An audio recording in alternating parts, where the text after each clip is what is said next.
Most of the things that we do in life don't actually take effort.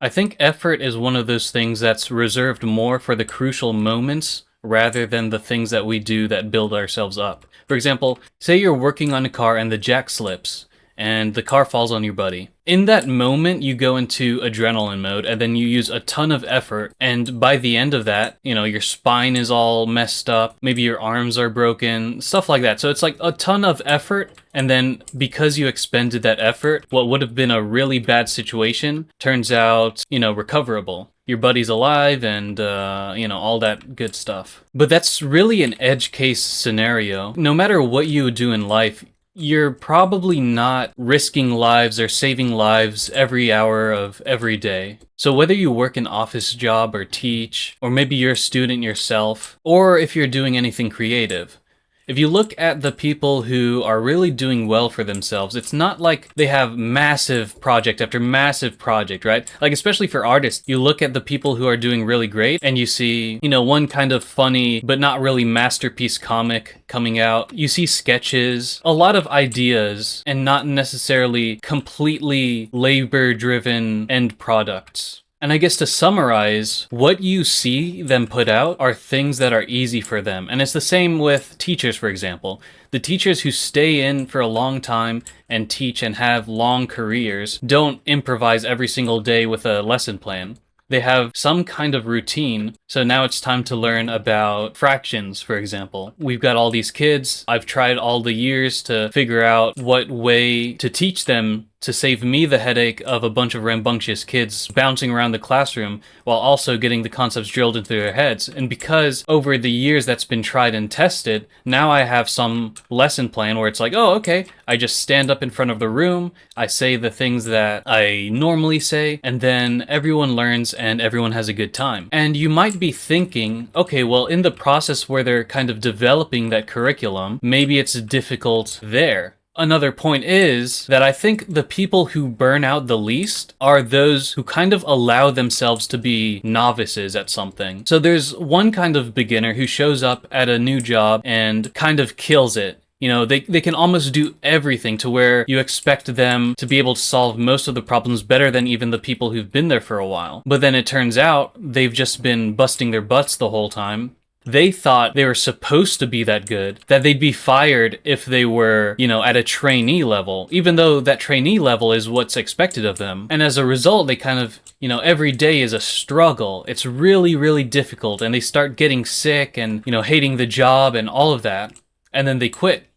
Meanwhile, you have another person, another trainee, who actually behaves like a trainee. They show up on time and they listen to the advice that's given to them. But they don't really labor all that much to get every single detail correct. In fact, they remember a few things, a few majorly important things, and then they're like, okay, well, so here's my script when I go live, and here's kind of the topics we're talking about, and, I project my voice a little bit more boldly than I'm used to, and they'll still kind of have moments where they mess up, and it's like, oh, maybe they mumble into the microphone if they're like a beginner radio announcer or something like that. But then when the live feed is over, it's done.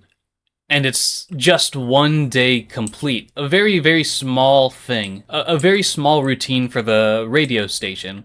And then their supervisor talks to them and is like, hey, great job. You could have improved on this thing, I told you to project your voice, but here you kind of got into the habit of talking normally, but fix it for next time and I'll see you tomorrow. So in that exchange, the trainee is expected to get things wrong. That's not a problem. That's just how you live. If we could get everything perfect the first time around, then we wouldn't care about improving. To really spell it out for you, the reason we care about improving is because we're not perfect. There's something more that we want to do with ourselves that we're not really capable of doing yet. It's a matter of fact. It's not anything to say about our personal character. I mean, maybe it is, but even if it does say something about us, then what does that change about what we have to do? It doesn't really change anything, does it? We have to show up, do what we know how to do, and just add a little bit on top of that. And I think especially if you do something creative, then you'll notice that once you learn the very basics of how to think and how to analyze your own work and improve, you'll realize that it's quite simple. Like, it's not always going to be the same thing over and over that we look out for, but we kind of get a grasp of the pattern of what things we need to keep an eye out for. We notice patterns in our work, we notice what's stayed the same and what's changed, whether it's a good or bad change, and then if it's a good change, let's figure out how I did this and then do more of that. And it's a very passive process. It just happens automatically most of the time. Again, once you've learned the basics of it. And I think maybe learning the basics of how to self-critique is kind of where the effort goes. The great thing about that is that, you know, in all aspects where we expend effort, whether it's lifting the car off of your buddy or learning the basics of how to self-critique, once you put in the effort one time, it's done until the next time that you need to put in effort again. Your buddy's not going to get crushed by a car every single day they step outside, and you're not going to have to relearn the basics of self-critique when you know how to self-critique. Again, once you do it, you've done it. And I think that's the distinction between areas where we need to expend the effort versus areas where we do not need to worry as much. Going back to the artist example, if you're working on a piece of art, right? Like say I'm working on a thumbnail for the video. Is my goal to complete the thumbnail, have it done and exist? Or is my goal to become better than I am right now? And this can be a little bit confusing if you're not used to this line of thought, but the answer is, I'm doing it so that I can be better the next time around. A thumbnail for a YouTube video isn't going to be the Mona Lisa. It's not the work of art that's going to bring millions of people to me. It's not going to be the purpose of, you know, my life or even the next months or even the next week or the next day.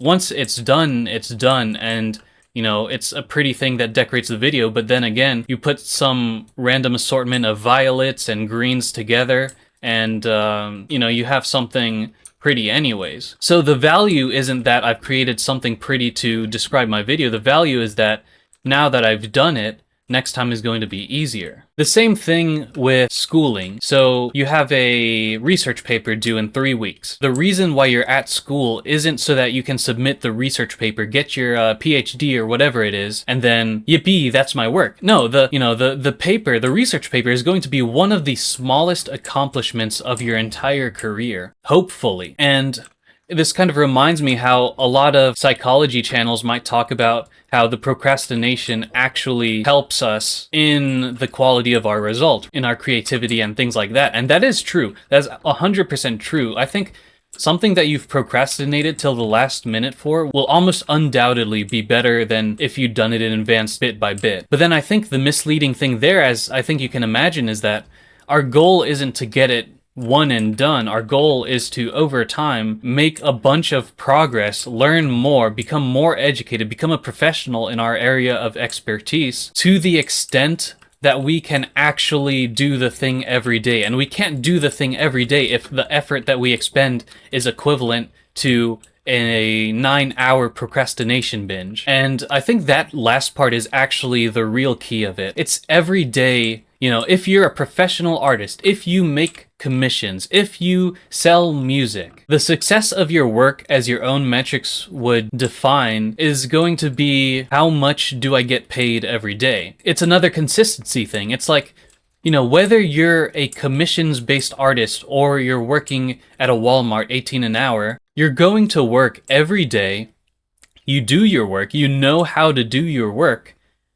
All you do is spend the time doing it and not getting distracted. You don't rack your brains around trying to figure out which aisle the thing goes to because you know how to look it up. You don't rack your brains around how to get this pose right because you know the process by which you figure it out, and you just do what you can 20 footsteps at a time, or you know, one stroke at a time, and then eventually either the artwork is done or it's not. And then at the end of the day, you can kind of go back and look and say, okay, well, this isn't done, but I really needed it to be done by today, so I have to simplify things somehow. I have to make things easier somehow. And it's just a process of if and thens. If this happens, then I do this. If I need to improve, then I do these routines that improve my skill. If I need to put out more product, then I make the product easier to produce. One example that really solidifies this in my head for me is that think about what you can do, what you can make when you use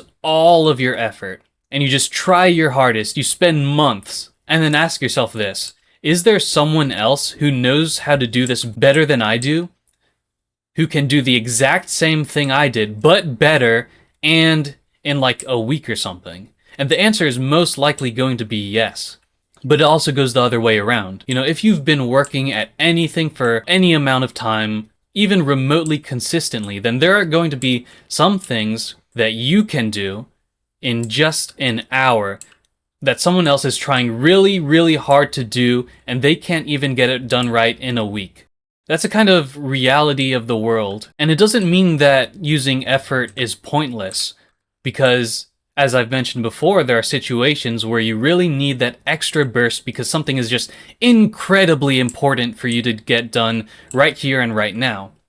But when it comes to the things that we do over time, you know, even when it comes to making some money here and there, it's not about the effort. It's just about showing up, doing the thing, and using your brain to figure out how that thing needs to be done differently.